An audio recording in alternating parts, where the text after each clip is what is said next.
Well, good morning, Journey Online. We believe God has some amazing things ready for us today. We hope you'll join along and worship with us.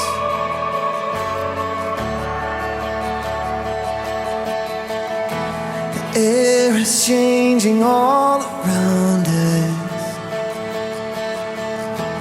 Heaven's glory makes an entrance. I feel it in my bones, I feel it on my skin. Heaven's closer than it's ever been. Feel the swell of anticipation. We believe anything can happen. Feel it in my bones, I feel it on my skin. Heaven's closer than it's ever been. Let it rain.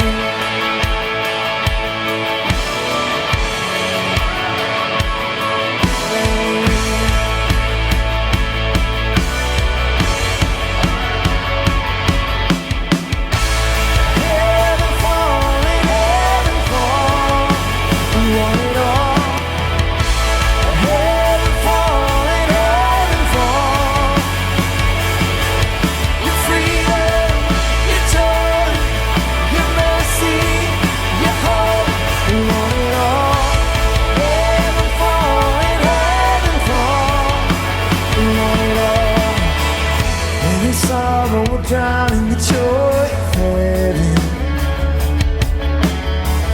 Any stronghold will break in the healer's presence. I feel it in my bones, I feel it on my skin. Heaven's closer than it's ever been. Let it rain.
All right, good. Okay, I can't do this.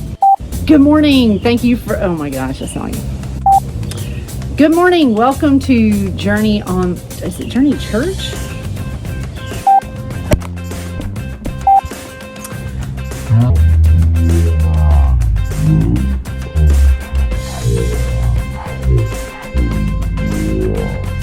Good morning. Welcome to Journey Church Online. We're happy to have you with us this morning. Feel free to hit the share button or the watch party button if you want some company. If you don't mind taking a second to fill out the digital connection card for us, that's the best way for us to know that you are here, and it gives us an opportunity to pray for you. If you would like to support Journey Church, you can do so in several different ways. If you're following along in the YouVersion app, there's a link there, or you can go to our website, www.welcometojourney.com, or you can mail a check to 1000 Royal Park Drive in Monroe, Georgia, and that zip code is 30656. Hope you have a great day and enjoy this message from our pastor, Ken. Good morning, everybody. I know you don't want to be reminded of this, but in 2020, we have seen an incredible amount of changes. Like almost everything about our lives and our experiences and our interactions with other people has been affected, it's been changed or adjusted or altered in some way in this year. And hopefully, eventually, everything, or at least most everything, is going to change back and go back to what we're used to. But things have just been different this year. Do you ever think back 1 year ago to where you were or what was happening in your life? Maybe I'm the only one who does that, but kind of seasonally, especially around holidays, I tend at some point just to kind of reflect on what was happening a year ago. What was I thinking? What was I worried about? What was I doing? Who are the people that I was around? Maybe over Thanksgiving, maybe over Christmas. You think about the previous Christmas. There's even a Christmas song called Last Christmas, right? But I'm not supposed to mention Christmas songs yet. I get that. Yeah, I tend to reflect on what's different this year versus last year. What is different? What has changed in 2020? Let me mention some of them, and some of them are obvious. We're 10 months older than we were at the beginning of 2020, right? We're 10 months farther into our life. That has changed. That is true. We've made 10 more months of mortgage payment, right? If you pay the bills, if you pay the mortgage, you've made 10 more months payments of mortgage bills. Maybe you have less debt now than you used to have, or maybe you have more debt now than you used to have. Those things have changed, right? We've some of us have lost weight the last 10 months. Some of us have gained weight the last 10 months. That's changed, right? Some of us gained weight and then lost weight, or lost weight and then gained weight. All of these changes that happen in our life, some of them are very normal. Some of them are out of the ordinary. 1 year ago, we were blissfully ignorant of the coronavirus, right? 1 year ago, people wore masks in other countries. We would see it on the news sometimes, and we never thought much about it. We thought, well, yeah, over there where there are outbreaks, where pandemics happen, somewhere over there, yeah, I guess they have to wear masks. And we fast forward 1 year, and we've all worn masks, and we've bought masks, and there are stores you are required to wear masks in. Just a complete change from anything we've ever experienced before. At least so far, we have all survived the toilet paper shortage of 2020. We made it through. It may come back for all we know. We don't know what's ahead, but we know we survived the last one. I wish I had $1 for every time my wife comes home from the grocery store and says, they run out of the craziest things during a pandemic. And they do. We've had to make do with our grocery shopping in 2020. There was a hand sanitizer shortage. We're kind of over that now too, but back in the early days, there was a hand sanitizer shortage. There was a soap shortage, which if you think of it, it's kind of a bad combination to have a toilet paper shortage and a soap shortage at the same time. That's not a good combination. Schools have changed. If you are a teacher, thank you so much. You have had to adjust and create and work on the fly just to get through the school year last year and then to get started with the school year. This year we had online school and in-person school and hybrid schools, and some of us parents realize teachers deserve a massive pay increase because we've had to do some of the teaching for ourselves. Schools have changed. Colleges have changed. I have 2 college students and a high school student. Colleges have changed. There's back and forth, and same thing online and hybrid, and every other class you go in person. All of these changes. Sports have changed. We had seasons that were canceled and then seasons that were restarted and shorter seasons and conference-only schedules and then interruptions in those schedules because of coronavirus outbreaks, this constant back and forth. Not to mention, they've played to empty stadiums, or 90,000 fans have been replaced by cardboard cutouts, or 15,000 people in an 80,000 stadium. Things have changed this year. Church has changed. Like, our experience has changed. We're still the church. We're still doing ministry. We're still connected to one another, but church had to change in 2020. We went through a season where we didn't have in-person services. Your experience as our online congregation, that's changed. Many of you have watched church online far more than you ever have in the past. The way we manage our gatherings, the number of seats that we have, the new protocols, all of the precautions that we've had to think about, all of that has changed. And we've seen just an enormous amount of change. Not to mention, we've had political changes. We had a change to the Supreme Court not long ago. We just had an election. Congress, the makeup of Congress is going to be changing. We don't mention this on the online video, but I'm actually recording this on Friday. As of the time that I started this message, we still don't know who the next president is going to be. It's leaning towards Biden as I start today.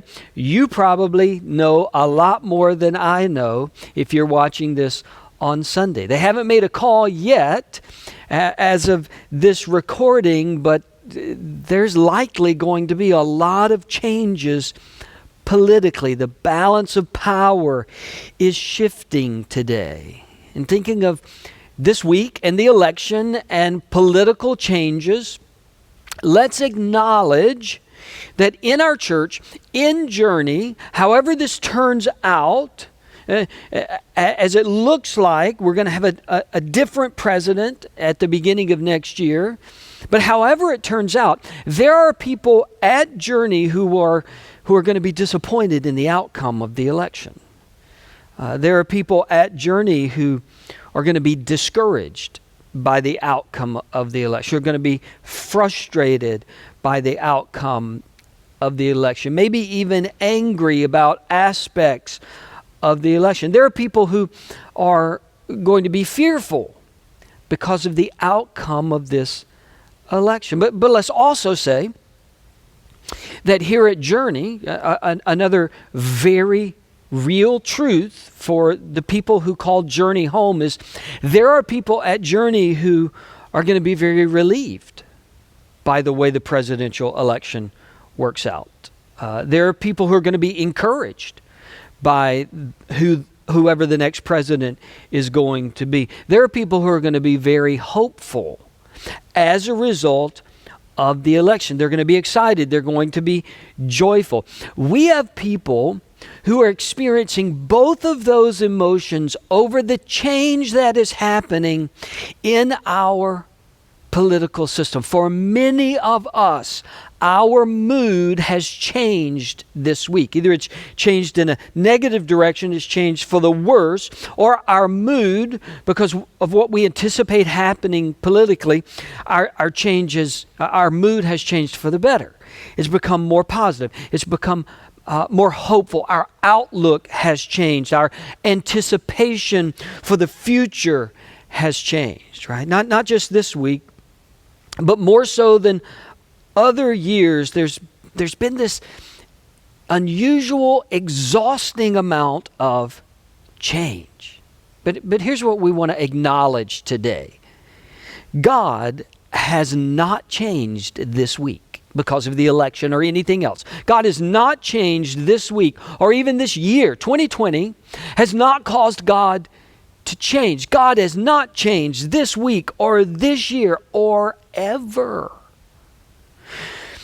Regardless of what happened on Tuesday, it didn't change God, or Wednesday, or Thursday, or Friday, or Saturday, or whenever the next president is announced. It will not change God. All of the chaos of 2020, all of the unusual events of 2020, all of the way our lives have changed, God has not changed. There's never been a time when God has changed. There's never been a tragedy or a catastrophe. There's never been an election that has changed God. There's a word we use in Christian theology to describe this reality of God. It's a doctrine. It's something that we believe to be true about God based on His Word. It's the word immutable. We say that God is immutable. Being not, or a negative like impossible, not possible. Immutable. God is not capable of changing. You kind of hear another word that we use, mutate, right? God doesn't mutate. He doesn't change. He doesn't evolve. He isn't one way this year and a different way next year. God is immutable. He does not change. You change. I change. We mutate, right? We become something different. We grow. We learn. We become more than we used to be. Sometimes we become less than we used to be, right? The growing, the aging process sometimes does that. Not God. God doesn't grow into more. God does not grow into less.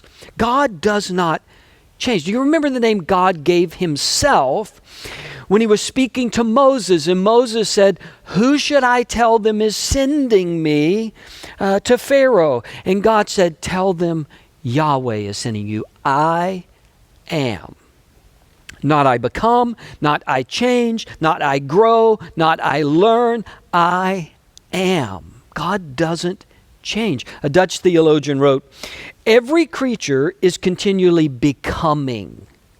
It is changeable, constantly striving, seeks rest and satisfaction, and finds this rest in God, in Him alone, for only He, only God, is pure being and no becoming." God is being without becoming. He's not evolving. He's not growing. He's not changing. There's no becoming with God. He is simply being. He is I am. I want to go to one of the Psalms. This is Psalm chapter 102. And if you open up your Bible, at the top of that chapter, there's a title for Psalm 102. And your version is going to say something similar to mine. It says, "A prayer of an afflicted person who has grown weak and pours out a lament before the Lord." So this is someone who has struggled. Something has happened in this person's life. They are afflicted. They're discouraged. Something has changed in their life, and they're responding to that change. They're responding to that discouragement and frustration. And I want to go close to the end of the chapter. This is verse 25. "In the beginning, you laid the foundations of the earth, and the heavens are the work of your hands. They will perish." They'll change. "But you," speaking of God, remain. You're consistent. You don't change. They will all wear out like a garment. They change. Like clothing, you will change them and they will be discarded, but you remain the same.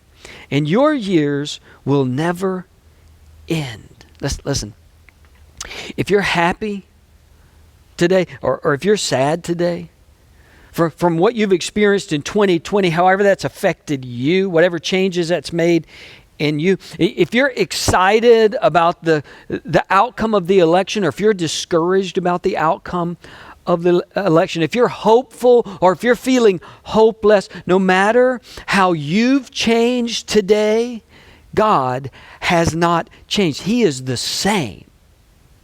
He is consistent. He is steady. Like if your life right now, for whatever reason, feels like quicksand, like it's sucking you down, God is a rock.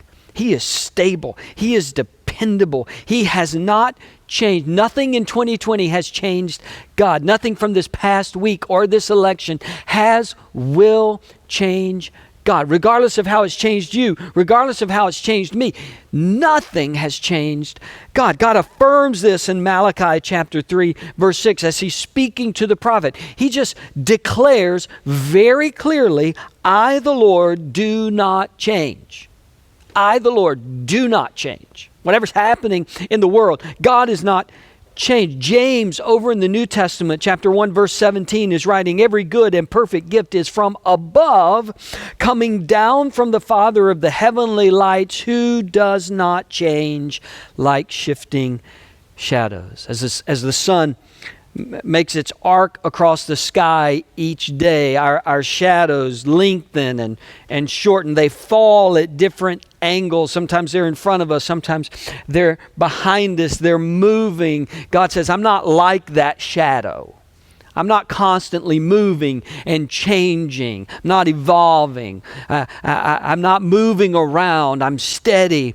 I'm consistent. We just celebrated Halloween, right? One of the ways we increase the creepy effect of haunted houses or Halloween is shadows that are moving, right? When it's dark and there's a light and shadows are moving around, it creates the uncertainty of what is about to happen, the perception that something could jump out, right? That's what shadows do. They shift, they move, they create uncertainty. God says, that's not me. I am the eternal, consistent light that shines day in and day out. I don't change. Nothing on earth will ever change God. No matter what's changed for us this year, God has not changed. And think about this.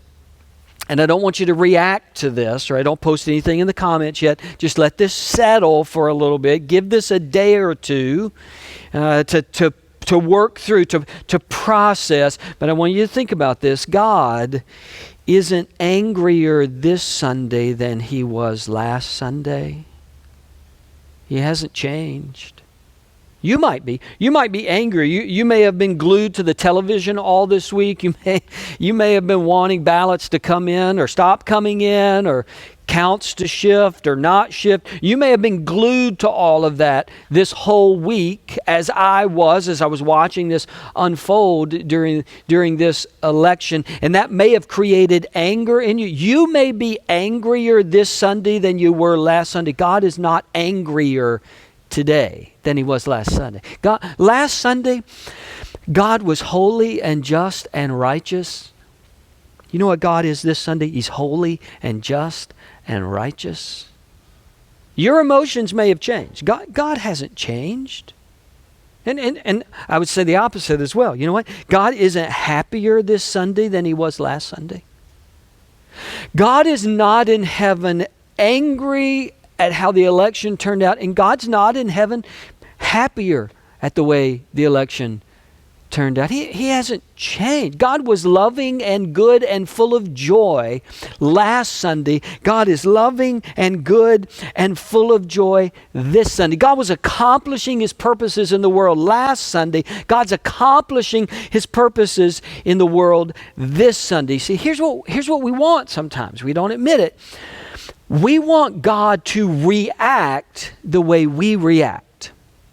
We want God to share our emotions. If I'm angry, I want God to be angry. If I'm happy, then I just assume God must be happy like I am. As a matter of fact, He must be happier because I'm happier than I was, or I'm angrier than I was. So God must have dialed that emotion up in Himself.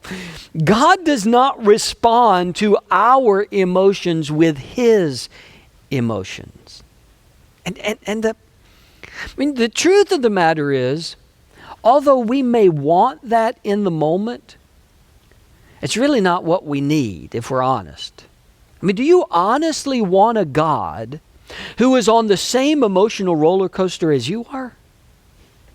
I don't want a God that's on the same emotional roller coaster than I am. I want a steady God. I want a consistent God. I want a rock. Right? Aren't you glad that God hasn't been up and down the emotional roller coaster in 2020 like all of us have? Aren't you glad that God has been consistent in His being this whole time? Aren't you glad that God wasn't in heaven pacing all this week during the election, biting his fingernails?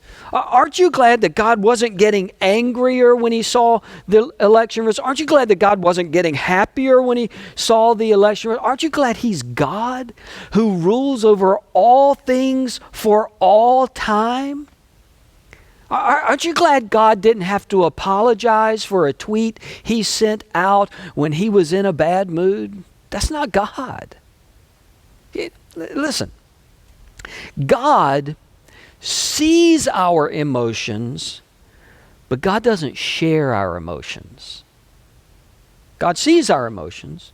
God comes alongside of us. God ministers to us. God understands emotions. God feels emotions. It's just He doesn't share your emotions. God doesn't adopt your emotions about any given circumstance in the world or in your. God doesn't adopt my emotion. Right? He understands we're emotional beings. He comes to us. He understands emotions. God doesn't share our emotions every time we get angry about something or every time we get happy about something. God is unchanging, right? And again, the reality is I don't want God to be that way. When my emotions are all over the place, I need a God who is a rock. I think at the time, God, I want you to fly off the handle like I'm flying off. I want you to be mad like I'm mad. I want you to be happy like I'm. At the time, I think, yeah, I want that God. But if I step back, I know what I need when my emotions are all over the place is I need a God who's steady. I need a God who's a rock. I want a God who's dependable. I don't need a God who freaks out every time I freak out. That God's not going to do me any good. I need a stable God that I can grab onto when my life is changing and know that He's not changing. The writer of Hebrews uses this phrase for God. He says that God is an anchor for the soul. He's an anchor for the soul. Man, you can dig your life into Him and He's not going to move. You know when you most need an anchor? You need an anchor when everything on the surface is going crazy. When the winds are blowing and the waves are high and the ship is battered. That's when you need to know, even though my life seems out of control, I am connected to someone who's steady. I'm connected to someone who won't change and won't let go. And however my ship is being moved around by the waves of this life, I'm connected to a God who doesn't change. And because of that, because I can be connected to that God, I think God can teach us to be unchanged.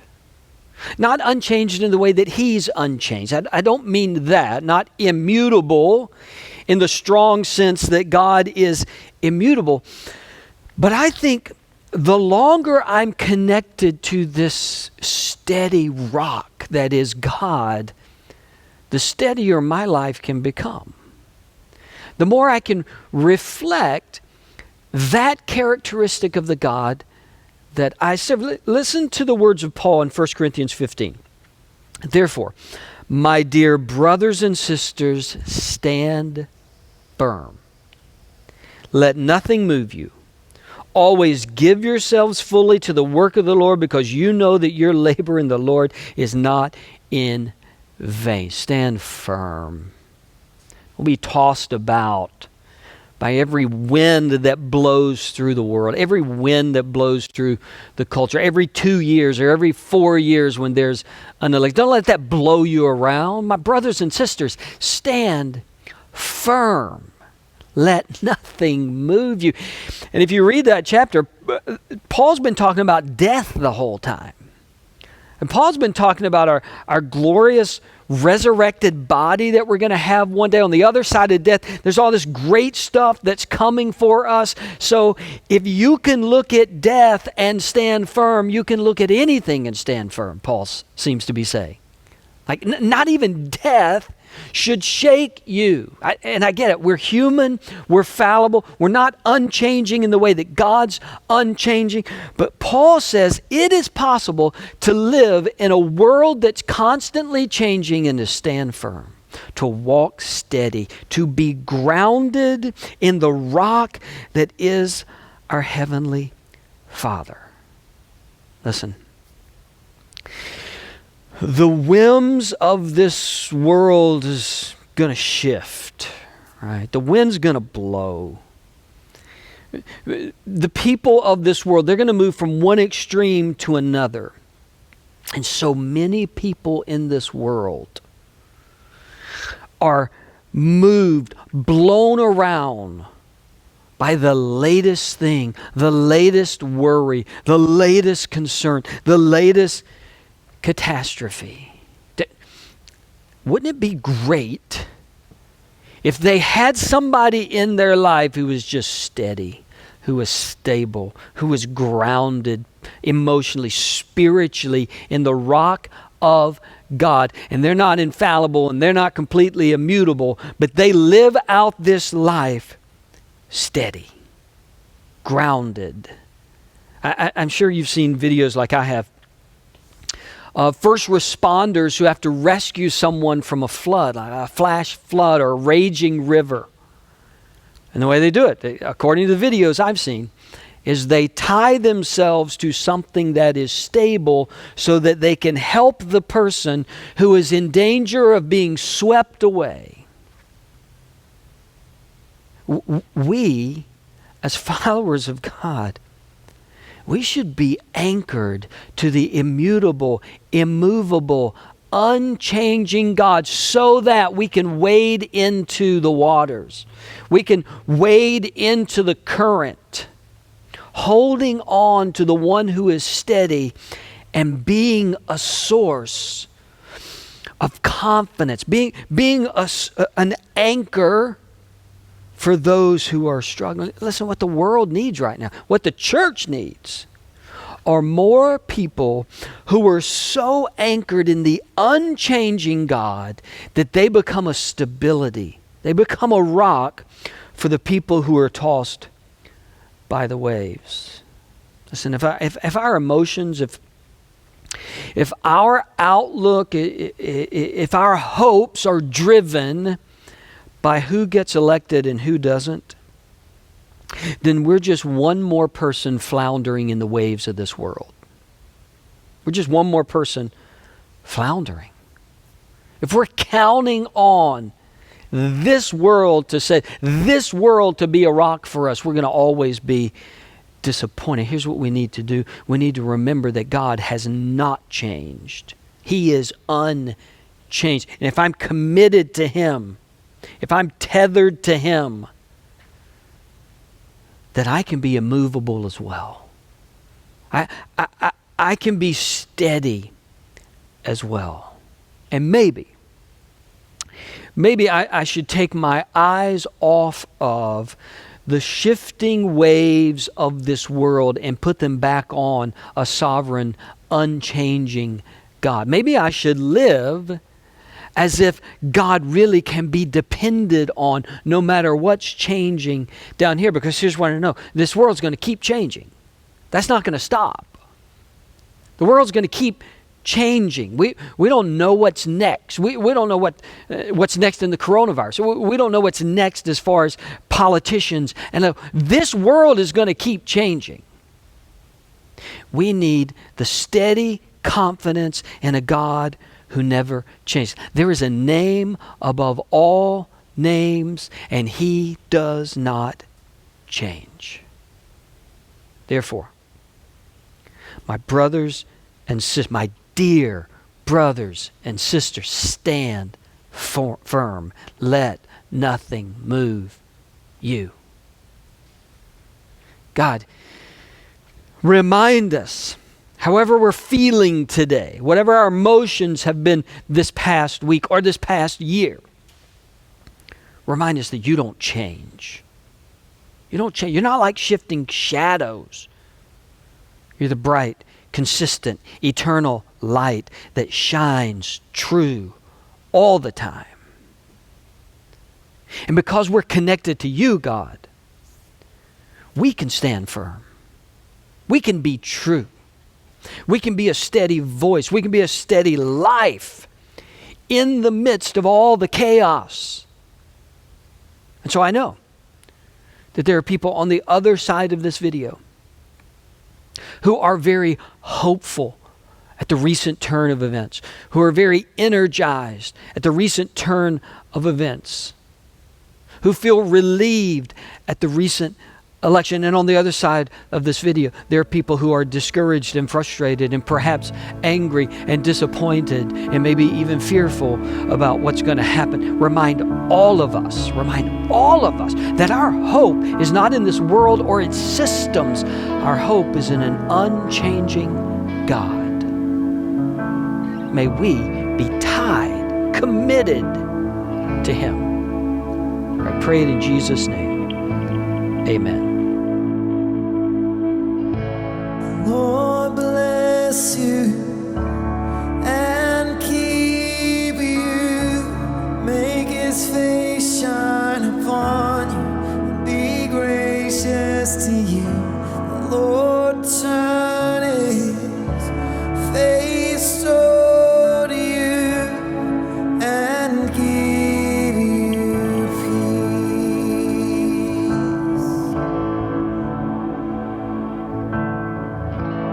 Lord bless you and keep you. Make His face shine upon you and be gracious to you. The Lord turn His face toward you and give you peace.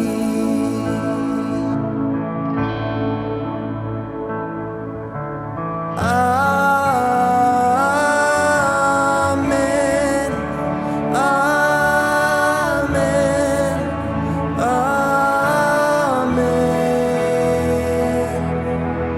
Amen.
favor upon you and 1,000 generations, on your children, and their children, and their children. May His favor be upon you and 1,000 generations, on your family, on your children, and their children, and their children. May His presence go before you and behind you and beside you, all around you, and be with you. He is with you. He is with you in the morning, in the evening, and you're coming and you're going and you're weeping and rejoicing. He is for you. He is for you. He is for you. He is for you. He is for you. He is for you. He is for you. He is for you. He is for you. He is for you. Amen.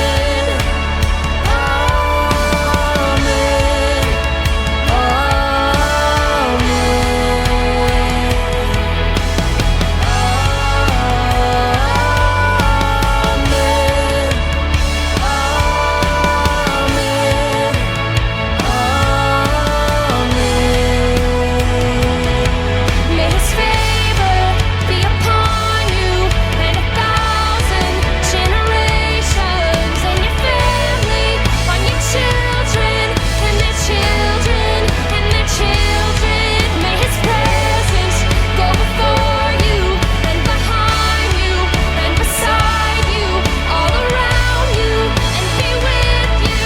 He is with you.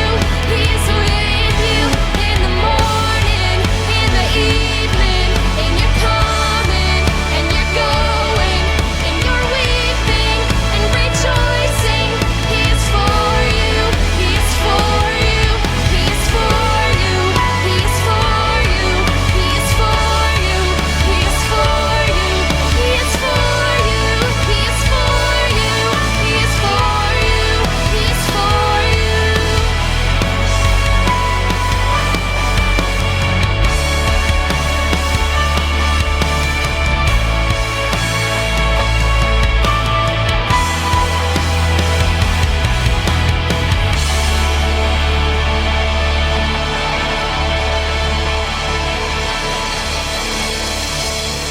Thank you so much for being with us today.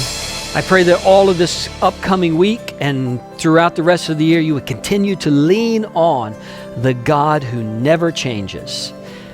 As you may have heard, we're making a slight adjustment with our online service. We're hoping to transition to fully live streaming our whole service on Sunday mornings, inviting you into the live service on Sunday mornings. And as a transition step for now, as we're trying to put all of those pieces in place, we're going to go back to live streaming just the message. So beginning next Sunday, about 9:45, you will see on Facebook and YouTube our live service as I begin to teach.